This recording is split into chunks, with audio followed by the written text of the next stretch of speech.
Bem-vindos à terceira parte de A Arte da Guerra, desta vez para irmos até a África, para nos situarmos no chamado Sahel, uma extensão de terreno, uma enorme extensão de terreno que vai de este a oeste, ligando dois oceanos, a seguir ao deserto do Saara, e que de alguma forma marca aquilo que foi, é estranho como as coisas vêm de tão longe, aquilo que foi a primeira fase da expansão do mundo islâmico, que no século VII e VIII fechou essa expansão exatamente em todo o norte da África, por um lado fechando o Mediterrâneo às expansões europeias, e por outro marcando ali uma existência do islamismo que não mais foi possível combater, apesar das tentativas de 1415, ou que começaram em 1415 com a tomada de Ceuta,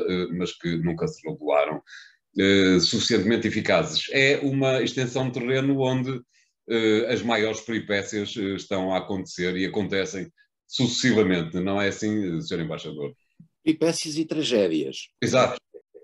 É uma situação, esta faixa que nós vemos neste mapa encarnado e que é uma faixa que se situa imediatamente abaixo do Saara e antes daquilo que se chama África Negra. Exatamente. E esta faixa, que o António referiu bem, tem essa dinâmica dada pelo islamismo em muitos setores, acaba hoje por ser trágica em função das conflitualidades, quer entre países, quer da presença ali de uma espécie de sucedâneos, de metástases daquilo que foi a desregulação que se passou, enfim, a partir nos últimos 20 anos, quer do Al-Qaeda, quer do Daesh, posteriormente, e depois há aqui um conjunto de organizações que, cavalgando precisamente a circunstância de muitas destas populações terem origem muçulmana, procura criar aqui uma instabilidade grande.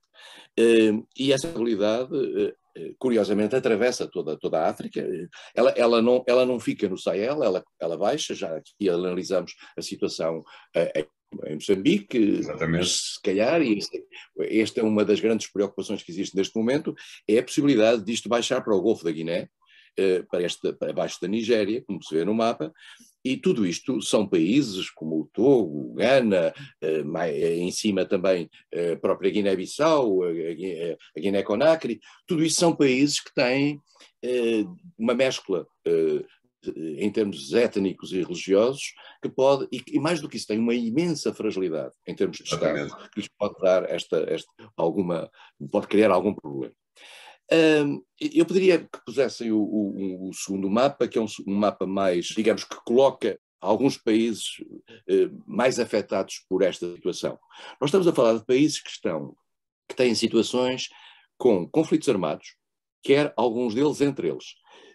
Conflitos armados também com a presença dos chamados atores não estatais, como agora se diz, que são milícias, grupos armados de variada natureza. E, portanto, com uma deterioração em matéria de segurança e capacidade de sustentar a própria autoridade do Estado muitíssimo baixa. Depois são situações de extrema pobreza. Vivem-se ali situações de extrema pobreza. Eu estive a ver há pouco os números do Programa Alimentar Mundial. Estamos a ter 9,2 milhões de pessoas afetadas na sua vida, com aquilo que acontece muito em África, que é os deslocados internos. Há 2,2 milhões de pessoas deslocadas dos sítios onde vivem por questões de insegurança.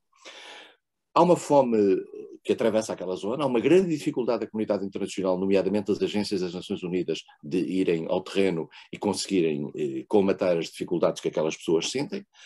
Além disso, há uma degradação da capacidade económica, mesmo daquela capacidade económica mais primária em termos de agricultura de subsistência, devido às alterações climáticas e à mudança do clima naquela zona. E em cima de tudo isto, estes países tiveram a tragédia do Covid, que ainda não passou ali, porque ela passou noutros sítios, ou está a passar noutros sítios com mais rapidez, mas a capacidade de dar vacinas àquela gente não é exatamente a mesma que existe na Europa. E mais do que isso, se olharmos para as televisões, a atenção que existe sobre quem morre em África normalmente é bastante menor sobre a atenção que existe em quem morre na Europa ou nos seus sítios mais próximos. E, portanto, Este problema, da atenção mediática é também algo que torna estes países uma tragédia. Depois tem o sistema político. E este segundo mapa mostra-nos o seguinte, mostra-nos que havia uma ação francesa, uma ação internacional, a Operação Berkane, liderada pela França, decidida pela França há 10 anos, e que agora, perante um conflito entre a França e o Mali, faz com que a França retire as tropas que tinha e mais do que isto vai retirar também uma outra operação que estava ligada à operação francesa, que é a operação Takuba, em que Portugal está envolvido. Portanto, nós estamos na operação Berkane, mas estamos envolvidos nessa operação. A França vai deslocá-la para o Níger. E, portanto, vê-se aqui que o Mali está mais a norte, o Níger está a leste e o Burkina Faso está a sul. São países que neste momento vivem eles próprios dentro de sistemas políticos, digamos, com escasso conforto democrático.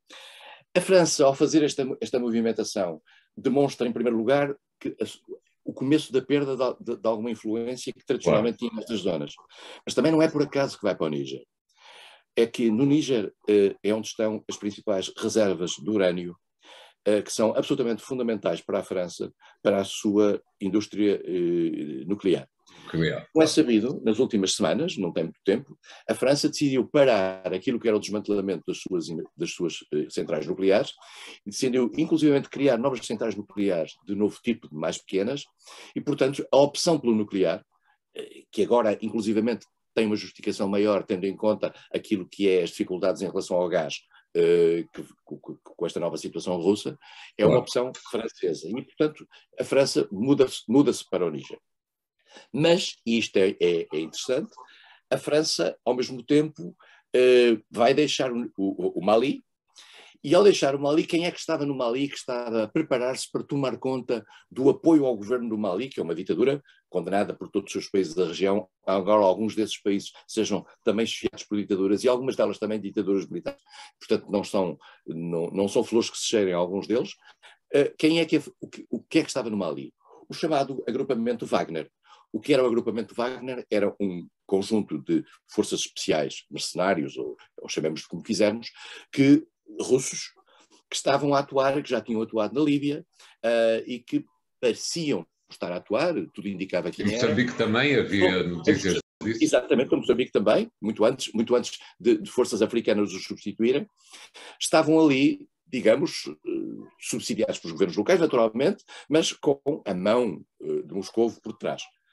Isto agora levanta um novo problema, é que a nova situação russa e a nova capacidade de afirmação, ou incapacidade de afirmação russa noutros cenários, aquilo que é o acussamento que está a ser feito, põe-nos na questão de saber como é que a Rússia vai conseguir funcionar para além do seu próprio território e para além daquilo que são as suas necessidades imediatas, que é o caso da Ucrânia.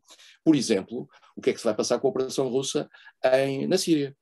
Em que medida é que este enfraquecimento da Rússia vai enfraquecer também o regime de Hafez al-Assad, Bashir al-Assad, peço desculpa. O António falou há bocadinho como é que a Rússia vai mudar o mundo. Provavelmente vamos ver agora as repercussões desta fragilidade da Rússia, nomeadamente a fragilidade económica que lhe é induzida por estas medidas extremamente gravosas que lhe foram colocadas pelo mundo ocidental.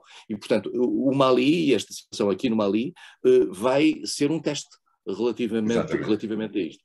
Mas o teste, digamos que já não é a primeira vez, peço desculpa por interromper, esse teste vai permitir perceber se estes valorosos rapazes do grupo Wagner, o que é que os faz correr, se é o dinheiro, se é a bandeira.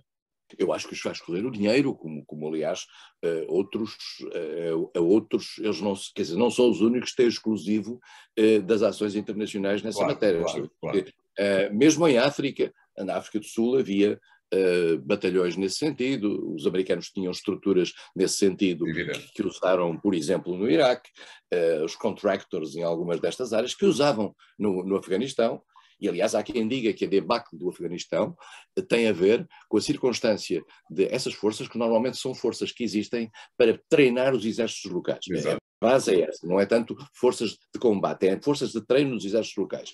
E há quem diga que no Afeganistão foi precisamente a circunstância das forças americanas terem avisado os soldados do Afeganistão que se vinham embora e que já tinham indicações para se vir embora, que precipitou a debacle do próprio exército afegão e a entrega de toda a sua força. Portanto, estes grupos não são grupos patriotas, são grupos de mercenários. A questão sempre nos mercenários é esta, que na tradição, aliás, muito africana, muito da operação africana, é que os mercenários combatiam em lugar de, neste caso, à partida, trata-se de forças que preparam as forças locais. Às vezes pode ser que, se calhar, estão envolvidos em algumas ações, como aliás isso aconteceu em vários sítios. Claro. Uma região para a qual a arte da guerra vai ter que olhar mais vezes, com toda a certeza, uma vez que a instabilidade é o dia-a-dia dessa faixa de 5.400 quilómetros entre os dois oceanos. A arte da guerra fica hoje por aqui, para a semana voltaremos com 3 novos temas. Até lá.